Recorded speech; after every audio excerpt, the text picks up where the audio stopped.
Guys, তো আজকে আমরা বরাবরের মতোই আমি চলে আসলাম নবম এবং দশম শ্রেণীর পরিসংখ্যান অধ্যায়ের ছক থেকে কিভাবে প্রচুরক নির্ণয় করতে হয় সেই অঙ্কটা আমরা এখন শিখব। আশা করি এই অঙ্কটা যদি একটু সময় বের করে মনোযোগ সহকারে দেখতে পারো এবং বুঝতে পারো, তাহলে যে কোনো অঙ্কই আসলে তোমরা এই নিয়মটা ফলো করে অঙ্কটা করলে অত্যন্ত অল্প সময়ে তোমরা 4টা নাম্বার কমন পেয়ে যাবে। তো আমি বেশি কথা না বলে অঙ্কতে চলে যাচ্ছি। অঙ্কটা আমি আগেই উঠায় রাখছি, এখানে লিখে রাখছি যে খরচ, একটা পরিবারের একটা খরচ দেওয়া আছে। তো এত থেকে এত, এত থেকে এত, এটা আমরা ব্যবধান দেওয়া আছে, শ্রেণী ব্যবধান। তো পরিবারের সংখ্যা 5, 7, 11, 4 এবং 6। তো আমাদের বের করতে বলেছে প্রদত্ত সারণী হতে প্রচুরক নির্ণয় করো। তো প্রচুরক মানে কি? প্রচুরক মানে হচ্ছে যে সংখ্যাটা সব থেকে বেশিবার থাকবে, অর্থাৎ অনেক বেশি, প্রচুর। প্রচুরকের সাথে মিল আছে প্রচুর, তাহলে আমরা মনে রাখতে পারি যে অনেক অর্থাৎ বেশি। তো আমরা প্রচুরক যখন নির্ণয় করতে যাব তখন যে বিষয়টা মেইনলি অঙ্কের জন্য প্রয়োজন সেটাই খেয়াল করব। তো পরিবারের যে পরিবারের সংখ্যা আছে, এটা হচ্ছে গণসংখ্যার লাইন। তো আমরা এই গণসংখ্যার লাইন থেকে আমরা কি করব, বের করব। তো সব থেকে বড় যে গণসংখ্যাটা থাকবে সেটা আমরা উঠাবো। তো আমরা যদি অঙ্কর ক্ষেত্রে চলে যাই, তাহলে আমরা দেখতে পাচ্ছি যে এখানে এই 11 সংখ্যাটা সব থেকে বেশি বার আছে এত শ্রেণীতে। তাহলে এই কথাটা আমরা লিখবো যে এখানে সর্বাধিক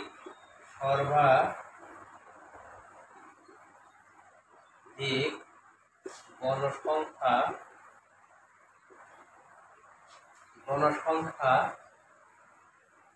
11 আছে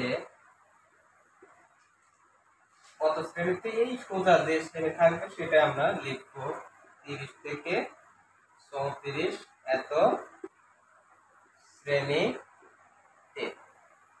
তাহলে লিখতে পারো অতএব প্রচুরক শ্রেণী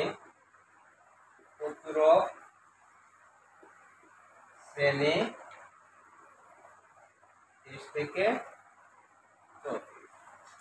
তো আমরা শ্রেণী খুঁজে পেলাম যে সর্বোচ্চ গণসংখ্যা হচ্ছে 11 আছে। তো এই 11টা আসলে কোন শ্রেণীতে অবস্থান করছে সেটা আমরা লিখে নিলাম। তো এখন আমরা এটা প্রচুরক করার জন্য যে একটা সূত্র আছে, এই সূত্রটা আমরা মুখস্থ রাখবো এবং ওই সূত্র দিয়ে অঙ্ক করতে হবে। তো সূত্রটা আমি এখানে লিখি। আমরা জানি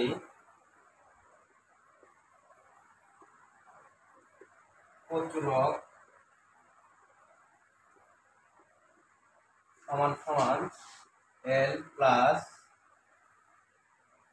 F1 divided F1 plus F2 into H। তো এই অঙ্কটা যখনই আমরা করব, এই যে অঙ্কের মধ্যে L আছে, F1 আছে, F2 আছে, H আছে, এইগুলো আগে অঙ্ক থেকে আমাদের এই সব থেকে বের করতে হবে।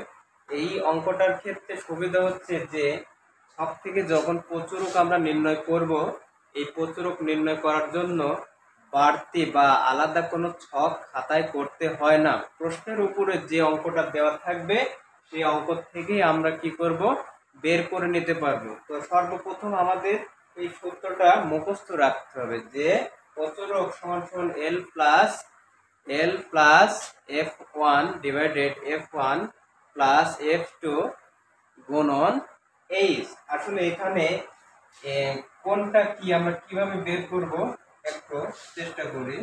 যে এখানে লিখব আসলে এলটা কোনটা।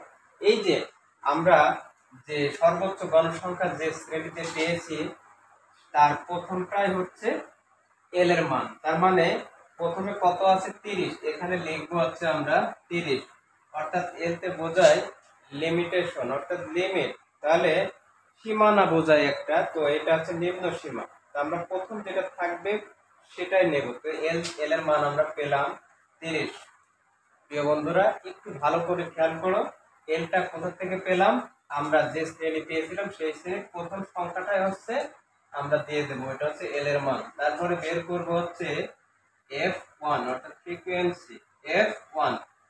f1 আসলে কিভাবে বের করব, ওই যে আমরা যে প্রচুরক সর্বোচ্চ সংখ্যা পেয়েছি, তো সর্বোচ্চ গণসংখ্যা থেকে আগের সংখ্যাটা যখন বিয়োগ করব তখন আমরা পাবো হচ্ছে f1 এর মান। তাহলে আমরা লিখে ফেলি 11 বিয়োগ 7।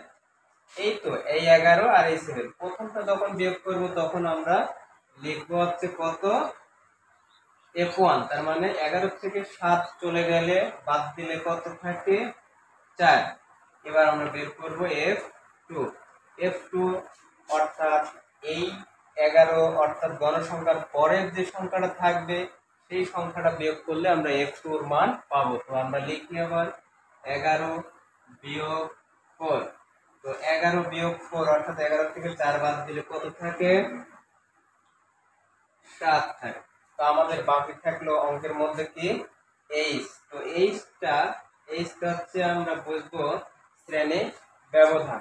তো আমরা এখন এই শ্রেণী ব্যবধান অর্থাৎ সীমানা পার্থক্য কত আছে সেটাই দেখবো। তো আমরা 20 থেকে 24 পর্যন্ত গুনবো। 20 থেকে 24 আমরা 20টাকে এখানে নেব, 20, 21, 22, 23, 24। তো আমরা গণসংখ্যার যে শ্রেণী ব্যবধান আছে শ্রেণী থেকে আমরা পাচ্ছি যে এইচ এর মান অর্থাৎ পার্থক্য আছে কত, 5। এখন এই মানগুলো যদি আমরা এই সমীকরণে বসাই দিই এবং ক্যালকুলেশন করে তাহলে দেখবো যে আমাদের কাঙ্ক্ষিত রেজাল্ট এমনিতেই মিলে যাবে। তো আমরা এখন বসাই, এল এর মান 30, f1 এর মান পেয়েছি কত, 4, f1 4 যোগ f2 এর মান পেয়েছি 7 গুণন এইচ এর মান পেয়েছি 5 অর্থাৎ 5। তো আমরা এখানে একটু নিয়ম কানুন একটু খেয়াল করবো, এলোমেলোভাবে করবো না। প্রথমে 30 আছে 30। তো এটা যেহেতু আমরা একটা সরলের প্রক্রিয়ায় যাই, তো আমরা এই সুবিধার জন্য এই 4 আর 5 গুণ করে নিই। 4 আর 5 যদি গুণ করি 4 5 কত হয়, 20 বা 20, এবং 4 আর 7 যোগ করলে পাবো হচ্ছে 11। ঠিক আছে, 11 পাবো। তো 11কে যদি এখন 11 দিয়ে এখানে অঙ্কটা দুই ভাবে করা যাবে, একটা হচ্ছে লসাগু করেও করা যাবে সরাসরি, এবং এই 20কে 11 দ্বারা ভাগ করলেও হবে।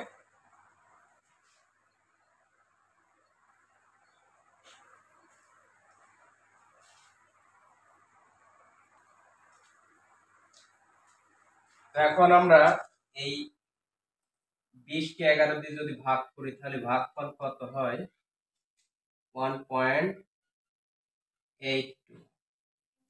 এখন এই 30 আর 1.82 যদি যোগ করি তাহলে কত হয়, 30 আর 1 31.82। এটাই আমাদের answer। তো আমি অঙ্কটা আরেকবার বুঝিয়ে দিচ্ছি, তোমরা ভালো করে খেয়াল করো। আমরা ছক থেকে যখন প্রচুরক নির্ণয়ের কথা বলবে, এই প্রচুরক নির্ণয় করার ক্ষেত্রে আমরা একটা বিষয় খেয়াল রাখবো যে গণসংখ্যা সব থেকে বড় কোনটা সেটার দিকে চোখ দেব। তাহলে আমরা দেখতে পাচ্ছি যে 11 হচ্ছে গণসংখ্যা সব থেকে বড়, তাহলে এই সোজাই যে শ্রেণী থাকবে সেই শ্রেণীর কথা আমাদের লিখতে হবে বাংলাতে। তাহলে এখানে লিখবো যে সর্বাধিক গণসংখ্যা 11 আছে এত শ্রেণীতে, অতএব প্রচুরক শ্রেণী এত। তাহলে আমরা প্রচুরক নির্ণয়ের জন্য যে একটা সূত্র আছে এটা মুখস্থ রাখবো, যে প্রচুরক সমান সমান এল plus f1 divided f2, f1 যোগ f2 গুণন এইচ। এখন এই f1 f2 l এইচ এর মান এখানে আমরা ডান সাইডেও বের করতে পারবো অথবা উপরে লিখলেও হবে, সমস্যা নাই। তো এলটা কিভাবে বের করব, এলটা হচ্ছে গণসংখ্যা প্রচুরক শ্রেণীর যে শ্রেণীটা পাবো তার হচ্ছে প্রথম সংখ্যা যা থাকে থাকবে। সেটাই আমরা লিখবো এল এর মান। F1 এর মানটা কিভাবে বের করব? আমরা তো গণসংখ্যা সব থেকে বেশি বার পেয়েছি 11, তাহলে 11-র আগে যে সংখ্যা অর্থাৎ প্রথম 11-র আগে অর্থাৎ প্রথম সংখ্যাটা বিয়োগ করলে আমরা পাবো হচ্ছে F1 এর মান, এবং 11-র পরে যে সংখ্যাটা থাকবে সেই সংখ্যাটা বিয়োগ করলে আমরা যা পাবো সেটা হচ্ছে F2 এর মান। আর এইচ হচ্ছে কি শ্রেণী ব্যবধান বা পার্থক্য। তাহলে আমরা এই পার্থক্য কিভাবে গুনবো? এই 20 সহকারে 24 পর্যন্ত, অর্থাৎ প্রথমটা গোনার মধ্যে রাখবো, শেষেরটা গোনার মধ্যে রাখবো। তো আমরা যদি গুনি 20, 21, 22, 23, 24 পাই কত? 1, 2, 3, 4, 5। এই জন্য আমরা লিখবো হচ্ছে 5। তো আমরা এখন তোমাদের যে অঙ্কগুলো আছে সবগুলো অঙ্ক হচ্ছে অন্তর্ভুক্ত পদ্ধতিতে করব। যখন অনার্স লেভেলে যাবে তখন এই অঙ্কটার দুই প্রকার আছে, একটা অন্তর্ভুক্ত পদ্ধতি এবং বহির্ভূত পদ্ধতি। তো বহির্ভূত পদ্ধতি পরে করব। তো আমরা যেহেতু এই মানগুলো এখন এই অঙ্কটাতে বসাই দিলে আমাদের কাঙ্ক্ষিত রেজাল্ট পেয়ে যাব। তো আমরা এল এর মান ওখান থেকে পেয়েছি 30 বসালাম, যোগ যোগ F1 এর মান পেয়েছি 4, এখানে 4 বসালাম, F2 এর মান পেয়েছি 7 বসালাম, আর এইচ এর মান কত? 5। এখন এইগুলো আমরা ক্যালকুলেটর করতে গেলে আমরা কি করব? প্রথমে এই গুণের কাজটা সেরে নেব, যে উপরে আর এইচ এর মানটা অর্থাৎ 4 5 20, 4 আর 3 4 আর 7 যোগ করলে পাবো হচ্ছে 11। এই 20 কে 11 দিয়ে যদি ভাগ করি তাহলে 1.82 পাবো, আর এই 1.82 আর 30 যোগ করলে পারে এই 31, অর্থাৎ 31.82। এটাই আমাদের কাঙ্ক্ষিত রেজাল্ট। তো অঙ্কটা ভালো লাগলে ভালো লাগলে অঙ্কটা অবশ্যই বেশি বেশি শেয়ার করবে, এবং যদি কোথাও অঙ্কটা বুঝতে সমস্যা হয় অবশ্যই কমেন্টে জানাবে।